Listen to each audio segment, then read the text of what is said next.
Hey guys, it's Gabby. Welcome back to my channel. So for today's video, I have the do's and don'ts of painting your nails. And yes, I did already do this video, but I knew after I went to nail school, I wanted to do an updated version. And with everything going on right now, I figured a lot of you would be looking to paint your nails. So I hope these tips and tricks help you guys out. And yeah, let's get right into it. Okay, so here is my natural nail.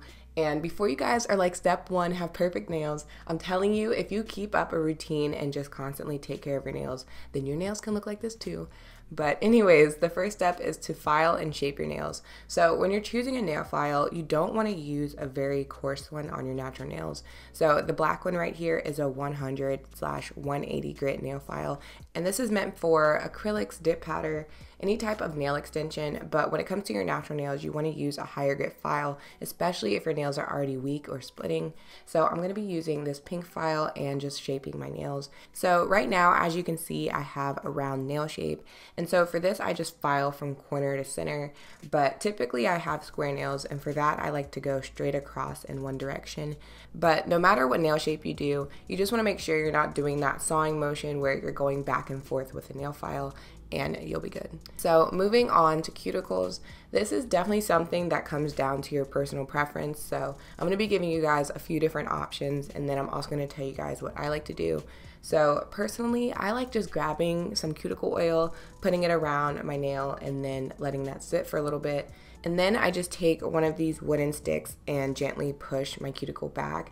And I just think this is the easiest way to take care of your cuticles. You don't need much, it's easy to do, and it's just good for beginners. And this is just a really good routine to do once a week just to maintain your nails. This is what I normally do if I don't have a buildup of cuticles. So right now, I pretty much have no cuticle on my nail. And cuticle is basically the white dead skin that surrounds your nail plate. It normally looks like crusty and dry. So if you're finding that the wooden stick isn't getting it off, then you can also use a metal pusher like this, and it's just gonna make it easier to scrape it off of your nail plate. So if you're finding that the cuticle oil isn't working, then you can also use a cuticle remover or a cuticle softener. And this is basically gonna do the same thing as the oil, but just stronger, if that makes sense. But basically, it just helps to soften and loosen the cuticle from your nail plate, making it easier to just scrape off. And you're just gonna apply it the same way as the cuticle oil. You're gonna put it around the bottom of your nail. And again, you have the option of using an orange wood stick or a metal pusher. But either way, you wanna make sure you're removing the cuticle from your nail, because it's not only gonna make your nails look better, but it's also gonna help your mani last longer. So make sure you do that step. Okay, so when it comes to cutting or trimming your cuticles, I personally don't think you should if you are a beginner or if you don't know what you're doing. The main reason I think this is because it's really easy to cut what you're not supposed to, and you don't want to make yourself bleed or anything. So personally, if you don't know the difference of eponychium and cuticle, I would not cut it, because the eponychium is the living skin that's around your nail, and the cuticle is dead, but it's normally stuck around the same area. So that's why I would just not recommend it. But again, if you know what you're doing, by all means, go ahead and cut your cuticles. But yeah, I think that's all I have to say about cuticles. Wow, I feel like we just got kind of deep there. Is that just me? I don't know, maybe. So next, after whatever you just did to your cuticles, you want to wash your hands, and then I'm going to lightly buff my nail. And yes, it is okay to buff your nail if you do it lightly, and if you also don't do it often, because you do not want to over buff your nail. I'm just doing a few swipes across my nail, and that's it.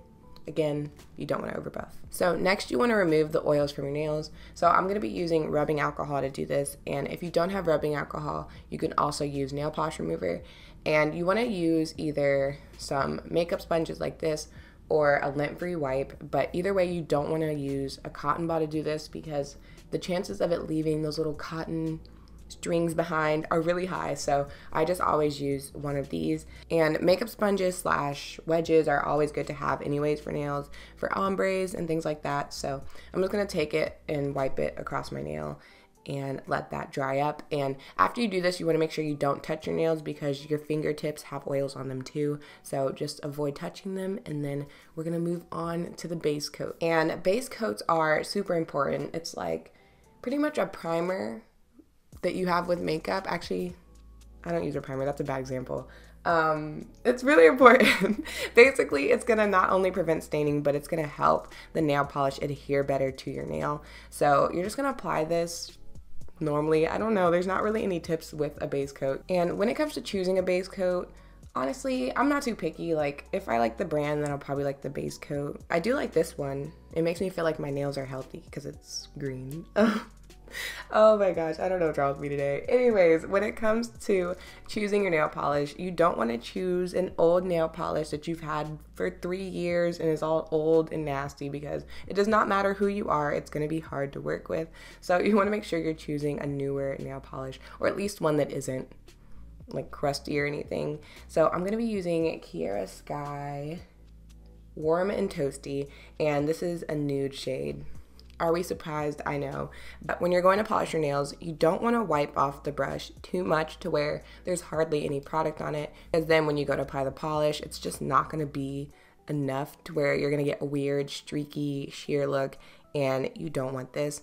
You also want to make sure you don't have a ton of product on the brush where it's dripping off and it's just way too much, because then when you go to paint, the chances of it flooding your cuticle are very high, and it's just, this is way too thick. It's not going to dry, and it's just going to be a mess. So you don't want this. And this is why it does kind of take practice, because you have to kind of find that perfect balance for your nail. So I typically wipe off one side of the brush, and it gives me about a medium amount of nail polish on it, and then I can go into polishing my nails. So first, I like to start in the middle, and I kind of do a little push each time I go near my cuticle area, and then just drag it up from each side. And this is the typical way, I would say, to paint your nails, but it's not the only way. Like, do what works for you. If you want to start on one side, then do it, you know? Like, there's no wrong way if you're getting the results you want, you know? So this is what I do, and then I go ahead and slide my brush across the tip of my nail, and this is called capping the tip. And basically this is gonna help your mani last longer, but I only do this with the first coat and the top coat. I don't like doing it on every single coat because I feel like there's too much product on the tip, but that's just a personal preference. So then I'm just going in with that second coat and doing the same thing, starting in the middle and then going to each side. And you want to make sure the first coat dries before you do the second coat. How long it takes is really going to depend on how thick your coat is and what polish you're using. Most of the time, if you're doing all 10 nails, by the time you finish the last one, you can go back to the first nail. Or I would say to wait maybe like 5 minutes before going in with that second coat. So if you do mess up while you're polishing your nails, then you can fix it with nail polish remover. And I like to use 100% acetone just because I feel like it cleans up better, but you can also use normal nail polish. And then you're gonna need an angled brush. And this thing is amazing. I have had this brush for like 2 years now, and you need an angled brush. It just changes your life, okay? So I like to just take nail polish remover and pour it into the lid of the nail polish bottle, and that way I'm just easily able to dip my brush right in there and then use it to clean up around my nail. And in this example, I didn't really have that many mistakes, so I'm just kind of going around my cuticle area and just evening it out a little bit. And I just do this because I just think it looks good. So in this example, you guys are going to see that I'm going to get nail polish on my skin. And this happens, I feel like it used to happen to me a lot, but you guys will see that it doesn't matter if you mess up because you could just wipe it away like nothing happened. And I like to clean up any mistakes before I apply the top coat, but if you mess up on the top coat too, you can also go back over it and clean up again. Like, there's no limit to cleaning up. But again, like I showed you guys, I'm just going to dip my brush in the nail polish remover and then wipe it away. Like, do you see that? It's a game changer, you guys. It's so great. So once you apply your 2 coats or however many coats are needed for that polish, you're going to move on to your top coat. And I'm just going to be using this Sally Hansen Big Shiny Top Coat. I like Sally Hansen. I feel like they have a lot of good top coats because those are what I typically use. And again, you really want to make sure that your polish is dry before you go to apply your top coat, because 1, starting over is just not fun when you get to the top coat.